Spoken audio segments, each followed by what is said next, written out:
and Israel and UAE.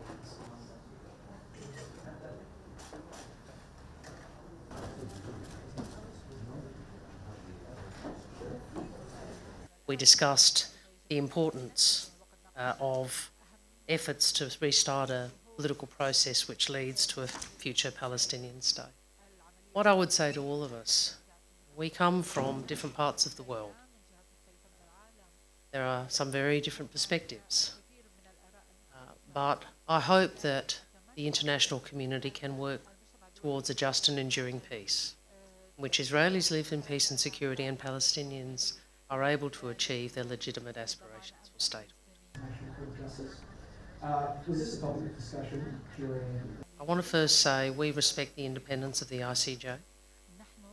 We respect the critical role it plays in upholding international law and the rules-based order, and that has been a consistent position of this government and Australian governments over many decades.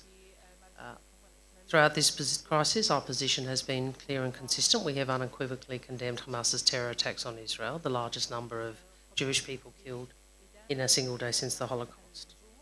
Our support for the ICJ and respect for its independence does not mean we accept the premise of South Africa's case. We will continue to work for a just and enduring peace between Israelis and Palestinians.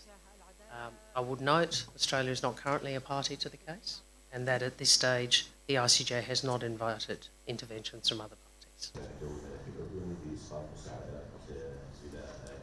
I do not really see why Israel has a problem with South Africa going to the court. The court will examine the case, will issue the judgment, and again, that's what courts are for. And those who do not want to go to courts and those who do not believe in the roles of the legal system are usually those who have something to hide and who do not want to face justice. We're facing a reality in which Israel has killed over 30,000 people, Palestinians. 70% of those killed are women and children.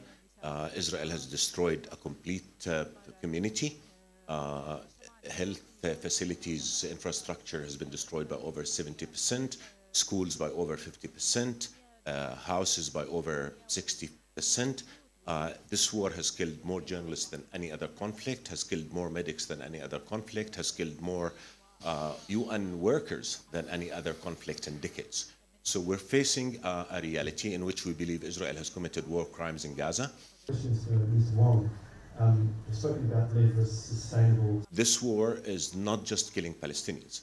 It's not just destroying their livelihoods. It is destroying faith in peace. The amount of dehumanization that we see is something beyond what any human being should be able to accept. When an Israeli minister says that Palestinians have no rights, when an Israeli sitting minister says that Palestinians are human animals, when the deputy speaker of Knesset says Gaza needs to be burned down, how is this conducive to a future of peace that we all want? The whole world right now, including the United States, says the only path to that just and lasting peace is the two-state solution. Who's the only party that's saying no? The only party that's saying no to the two-state solution is Israel. The current Israeli Prime Minister has, as recently as a few days ago, said that he would never allow a Palestinian state to emerge, that he would suffocate, he said earlier, Palestinians' people's aspiration to statehood and self-determination.